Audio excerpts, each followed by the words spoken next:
Ini lebih dari 1 tahun udah. Masa. Kenapa diasapin 1 tahun, Pak? Kalau lebih semakin lama semakin bagus karena kadar airnya udah hilang. Ini kalau kulit kita ngambil dari tempat-tempat rumah makan. Dari sana kita ambil, kita bersihin. Kalau istilah kami bilang di sini kita sama. Lindir-lindir ini kita bersihin semua. Kalau nggak dibersihin cepat busuk dia.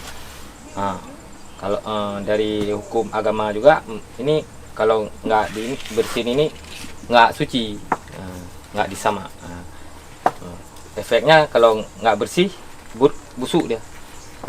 Makanya kalau udah bersih kita jemur udah kering baru kita asapin, kita salin sampai 8 bulan, paling kurang 6 bulan diasapkan, baru kita jadi seperti ini. Waktu pemasangan ini dicukur dulu, makanya kita jemur sedikit biar ini dapat kita cukur, baru proses pemasangan. Itu kalau kayunya yang lebih bagus itu kayu nangka. Kayu nangka sekarang udah susah. Kayu nangka, kayu kuning tuh kan. Kalau ini kalau kulit lembu sama kulit kambing. Ya, hampir mirip sama gendang Jawa.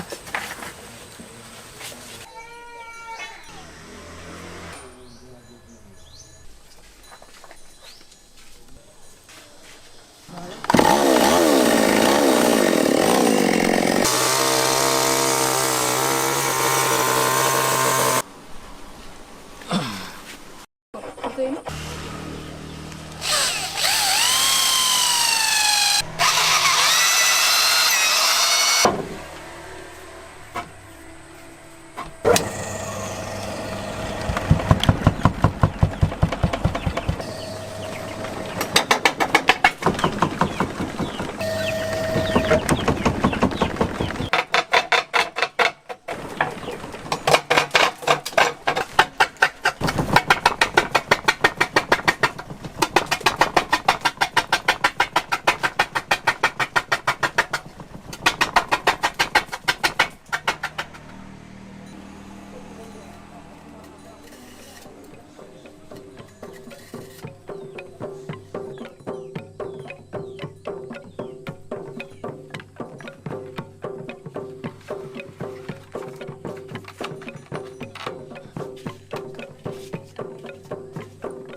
Masang kulit yang sebelahnya lagi. Itu kalau kita kerjakan itu satu lumayan ribet, tapi kalau ada barang 3 kan 2 itu sekali kerja kita. Karena prosesnya lamanya sama kita bikin 1 kita bikin 3 sama habis waktunya.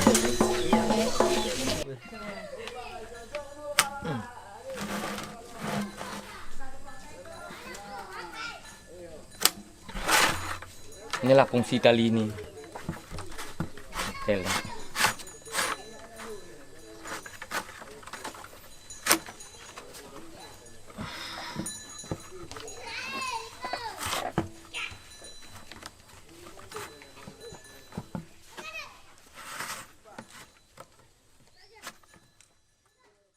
Bicara tentang hadirnya genderang ke Aceh, dari beberapa referensi yang saya terima, genderang ini awalnya itu sudah ada sejak lama sekali, dibawa oleh pedagang Islam dari Gujarat. kurang lebih mungkin pada tahun abad 11 kurang lebih. Abad 11 pedagang Islam dari Gujarat hadir ke Aceh membawa rempah-rempah yang ada, kemudian masuk ke dimensi kehidupan masyarakat Aceh. Salah satunya adalah menghadirkan kebudayaan-kebudayaan yang barangkali juga bisa disimbolkan sebagai ajang silaturahmi sekaligus mutasi kebudayaan, misalnya perpindahan kebudayaan dari daerahnya kemudian berbaur dengan masyarakat Aceh dan menghadirkan sesuatu yang dimensinya itu adalah perpaduan kebudayaan. Nah, ketika pedagang Islam yang dari Hindi, dari Gujarat datang ke Aceh, kemudian membawa alat genderang tersebut di abad 11. Nah, dari sejarah yang ada disebutkan bahwa awalnya itu di daerah Pedir. Kalau Pedir itu dulu disebut Pedir, kalau sekarang sudah disebut dengan daerah Pidi, Kabupaten Pidi. Hingga dikembangkan di daerah Aceh Besar. Kita tahu bahwa Pidi dan Aceh Besar adalah dua kabupaten kota sekarang yang dulunya adalah dua daerah yang terdiri dari kerajaan-kerajaan yang hebat saat itu. Kemudian berkembang bahwa suara dentuman genderang ini hadir ke beberapa pelosok daerah lainnya, termasuk ke Pasir. Maka tidak berlebihan kalau kita mengatakan bahwa boleh saja hadirnya ke pesisir utara adalah satu hal yang tidak rancu, karena disebut-sebut bahwa Pidi, Aceh Besar, bahkan di Aceh Utara dan Semenanjung pesisir utara lainnya adalah masyarakat-masyarakat yang lebih dahulu mendengar dentuman genderang itu hadir di telinga mereka. Nah, genderang, lagi-lagi kita bicara tentang genderang Pasir mengambil peran di arah itu. Jadi sejak dulu memang genderang sudah benar-benar menjadi musik pengiring, musik pengiring, salah satu instrumen pengiring dalam setiap kebudayaan dan industri musik tradisi yang ada di Aceh. Artinya genderang tidak bisa dimainkan sendiri, tidak bisa ditabuhkan sendiri, dan nantinya dia dikolaborasikan dengan rapai dan juga dikolaborasikan dengan surne kali. Ya, ini pukulannya ada 3 menghasilkan suara. Yang sebelah kiri ini biasanya yang digunakan dari kulit lembu ini menghasilkan bunyi boom seperti ini bunyinya.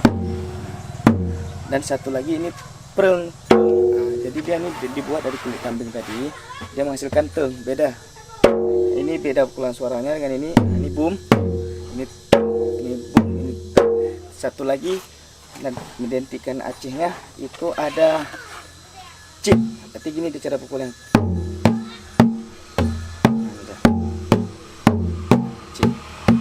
Berarti suaranya ada 3. Ini menurut hemat saya. Boom, cik, boom, cik.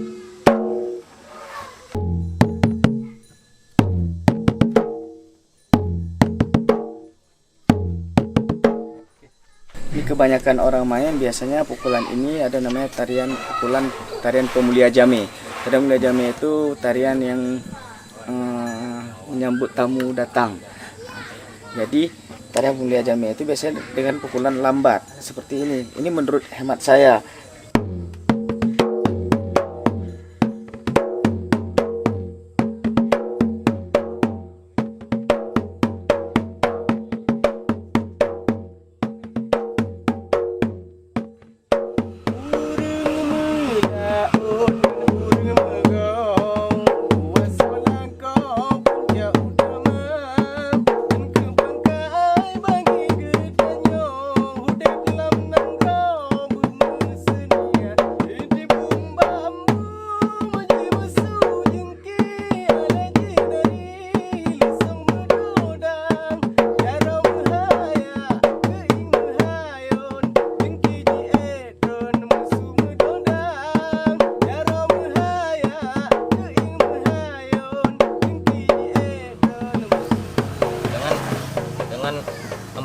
Empat bagian ini, ada 4 jenis kayu.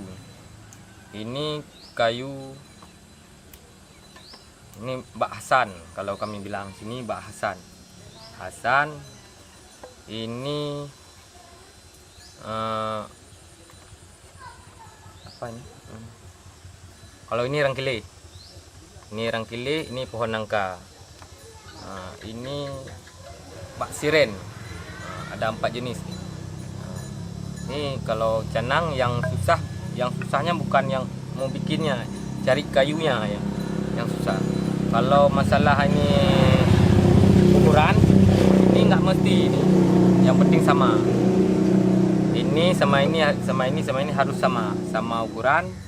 Kalau ketebalan ini kadang tergantung kayu. Ada yang harus ditipisin lagi, ada yang ditebalin lagi, tergantung kayunya. Inilah canang. Kegiatan di sawah nggak ada lagi. Biasanya orang ini main dulu pas lagi panen raya, main ini. Hati orang lagi senang. Nah, dulu kan, tapi sekarang yang dimainkan anak-anak sanggar.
Dalam canang ini ada 3 bentuk. Yang pertama ada gong, canang, dan memong. Mengenai sejarah daripada canang tersebut, canang ini lahir sudah beberapa ribu tahun di masyarakat Gayo. Canang ini berkembang dan tumbuh hari ini di dataran tinggi Gayo sebagai media untuk sebuah pesta perkawinan maupun digunakan sebagai pengiring daripada kesenian-kesenian yang berasal dari dataran tinggi Gayo. Di kabupaten lain canang ini tidak ada. Di 23 kabupaten ini adanya canang yang bentuknya seperti ini hanya di dataran tinggi Gayo. Mengenai hal daripada canang tersebut dibuat dari luar daerah dan tidak dibuat di dalam daerah ini gitu. Mungkin pada suatu saat masyarakat Gayo akan memproduksi dan membuat canang tersebut di dalam daerah ini gitu, dengan bantuan-bantuan yang ada nanti dari luar gitu. Canang ini juga ada 2 tipe. Yang pertama ada dibuat dari kuningan dan dibuat dari tembaga kalau nggak salah saya gitu. Sejauh ini perjalanan canang sangat dibutuhkan di masyarakat Gayo untuk bermacam prosesi. Prosesi yang sakral maupun yang tidak sakral. Ada beberapa ketukan di dalam canang ini diadopsi andai kata kita ambil dari ketukan guel. Di dalam guel itu menggunakan canang tepat pada ketukan dep, ketibung dan cincang nangka. Selain daripada itu tidak menggunakan alat canang sebagai pengiring. Contoh kecilnya ini dep.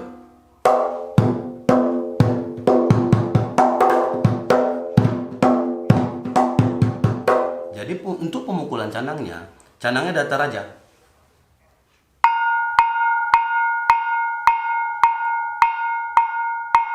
Ini canangnya ini mengatur tempo untuk pukulan daripada rebananya. Begitu juga dengan memong memukul untuk memperindah si canang. Sekali-sekali pukulnya.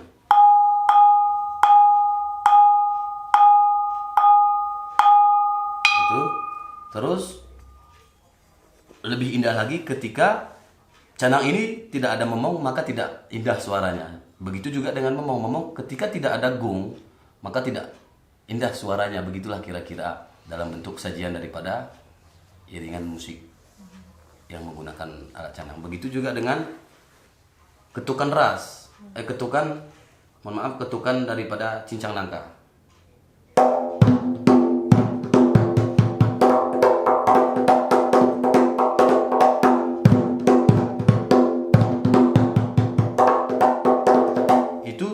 Sama halnya yang seperti dikatakan sebelumnya, canangnya ini mengatur tempo daripada segalanya untuk musik yang lain.